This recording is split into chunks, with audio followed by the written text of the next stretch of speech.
Hi student, क्या हाल है? ठीक ठाक हो? सब लोग मज़े में हो कि नहीं? ठंडक का मौसम चल रहा है, सावधानी बरतिए आप लोग, ठीक है? क्योंकि ठंडक जब लग जाती है, ठंडक कब लगती है कुछ पता नहीं चलता है, लेकिन जब लग जाती है तब पता चलता है, बहुत दिक्कत होती है। तो पहन के अच्छे से रहो। बोर्ड का एग्ज़ाम आने वाला है आप लोगों का, हाई स्कूल का बोर्ड है, इंटर वालों का बोर्ड है। हाई स्कूल के बच्चे ध्यान दें, उनको आज हम कक्षा 10 के प्रश्नावली 12.2 का प्रश्न नंबर हम 20 बताएंगे और एक क्वेश्चन आपका है प्रश्न नंबर 24। प्रश्नावली 12.2 का 20वां और 24वां क्वेश्चन आप लोगों को हम बताने वाले हैं, जो कि बेहद ही इंपॉर्टेंट क्वेश्चन है। आइए शुरुआत करते हैं क्वेश्चन नंबर 20 को लगाने से। यदि आप लोग हमारे वीडियो को लाइक करते हैं, कमेंट करते हैं, शेयर करते हैं, तो आप यकीन मान के चलिए मैं और भी अच्छे से अच्छे वीडियो आपको मैं दूंगा, बना के दूंगा, लगा के दूंगा। कोई भी क्वेश्चन अगर आप लोगों को अगर पूछना है तो आप मेरे YouTube चैनल पर जाइए, कमेंट में आप लोग पूछे क्वेश्चन, मैं हर क्वेश्चन का जवाब आपको देने के लिए तैयार हूं। ओके, एक बार फिर से आप लोगों का हमारे YouTube channel MP classes by Vijay sir में स्वागत है। आप हमारे चैनल को सब्सक्राइब करना ना भूलिए। आइए चलिए क्वेश्चन को स्टार्ट करते हैं कि क्वेश्चन 20 हमारा है क्या। क्वेश्चन में कहता है, एक वृत्ताकार ब्रूच को चांदी के तार से बनाया जाता है जिसका व्यास 35 मिलीमीटर है। तार को वृत्त के 5 व्यासों को बनाने में भी प्रयुक्त किया गया है, जो उसे 10 बराबर त्रिज्यखंडों में विभाजित करता है, जैसा कि आकृति में दर्शाया गया है। आइए हम यहाँ पे काम करते हैं कि कुल वांछित चांदी के तार की लंबाई ज्ञात करते हैं और ब्रूच के प्रत्येक त्रिज्यखंड का क्षेत्रफल ज्ञात करते हैं। क्वेश्चन आपका कुछ इस तरह से है कि चांदी का ब्रूच है, ब्रूच का मतलब होता है तार, तो वो तार से ब्रूच यानी तार का हम यहाँ पे वो निकाल लें, तार का जो व्यास कह रहा है, पहले तो व्यास हम लिख लें, व्यास कह रहा है 35 मिलीमीटर। चांदी के तार, एक चांदी के तार हैं, चांदी के तार का व्यास 35 मिलीमीटर है, तो इसकी त्रिज्या हो जाएगी आपकी कितनी? 35/2 मिलीमीटर। ऐसे रहने दो इसको, ठीक है। अब ये कहते हैं कि इस चांदी के तार से एक आपका ब्रूच बनाया गया है, वृत्ताकार ब्रूच बनाया गया है। ये ऐसे ऐसे बनाया गया है, ये चांदी का तार इसमें आपका लगा हुआ है, इसमें चांदी का तार लगा हुआ है। क्लियर हुआ?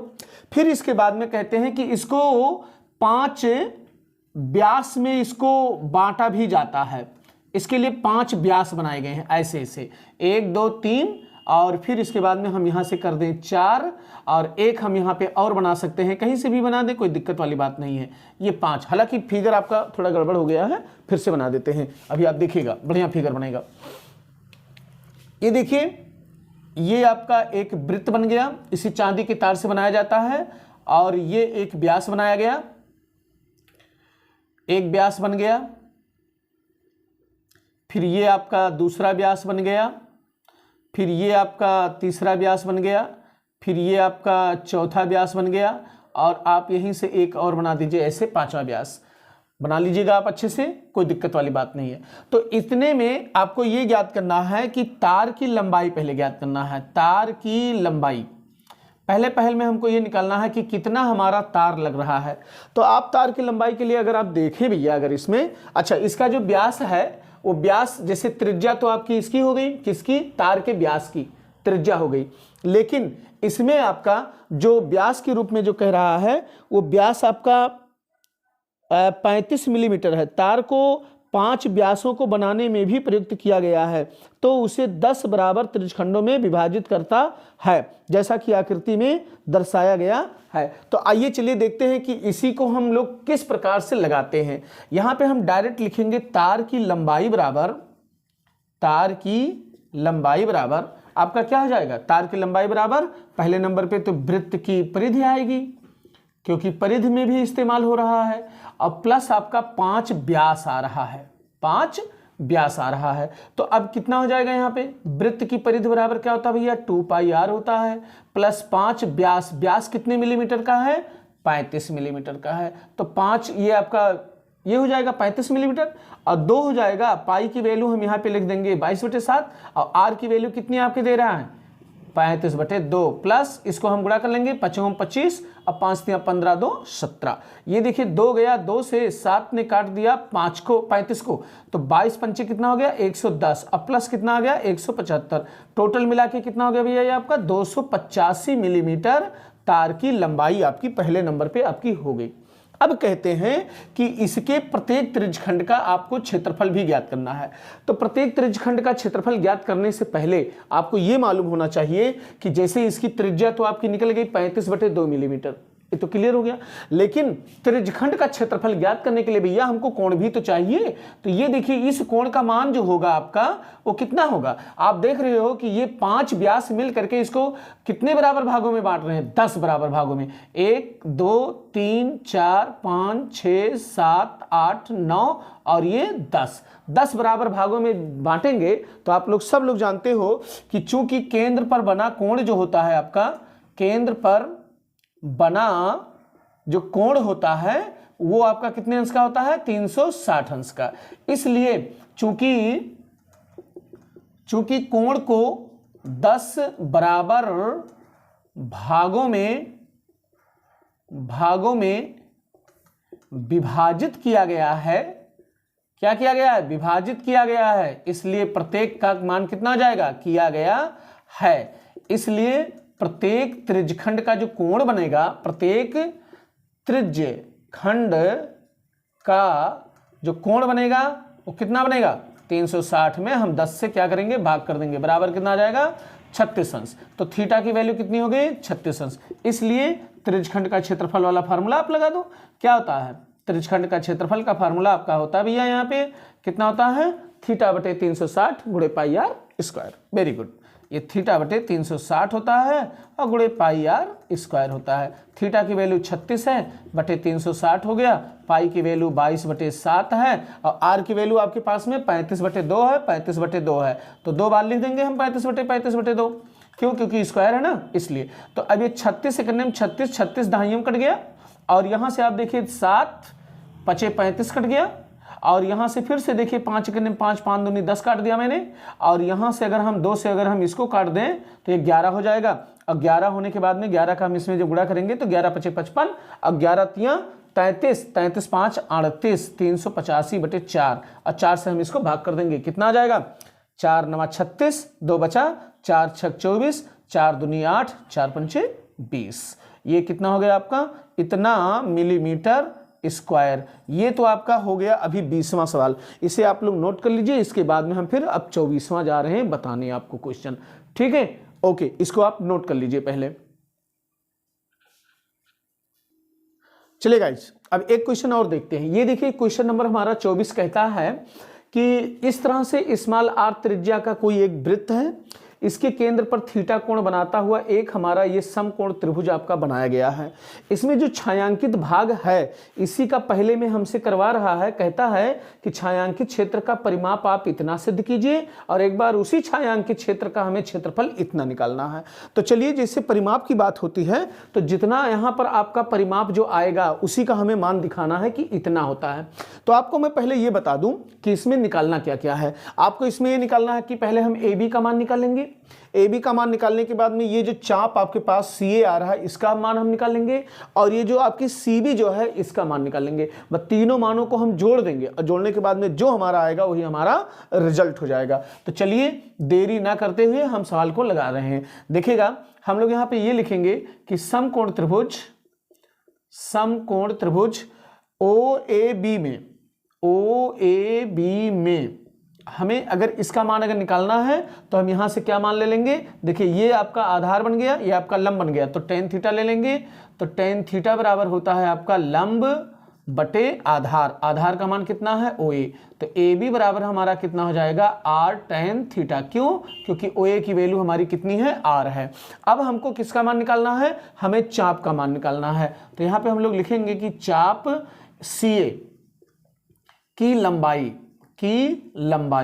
बराबर क्या होती है फार्मूला θ/360 अंश गुणे 2 पाई आर, ये होता है आपका।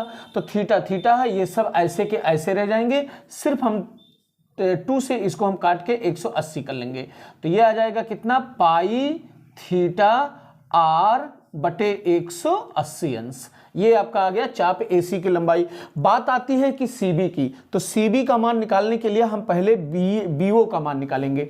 तो अब इसी त्रिभुज में हम यहीं पर और लगा देते हैं एक बार कौन सा फार्मूला लगा देंगे हम लोग यहाँ पे, जैसे लंब बटे कर्ण लगा दे और चाहे आधार बटे कर्ण लगा देते हैं। तो यहाँ पे अगर हम लोग साइन थीटा अगर लगा दें या चाहे कॉस थीटा अगर हम लगा दें, तो कास थीटा बराबर हमारा होता है आधार बटे कर्ण। तो आधार आपका r हो गया और कर्ण आपका BO हो गया।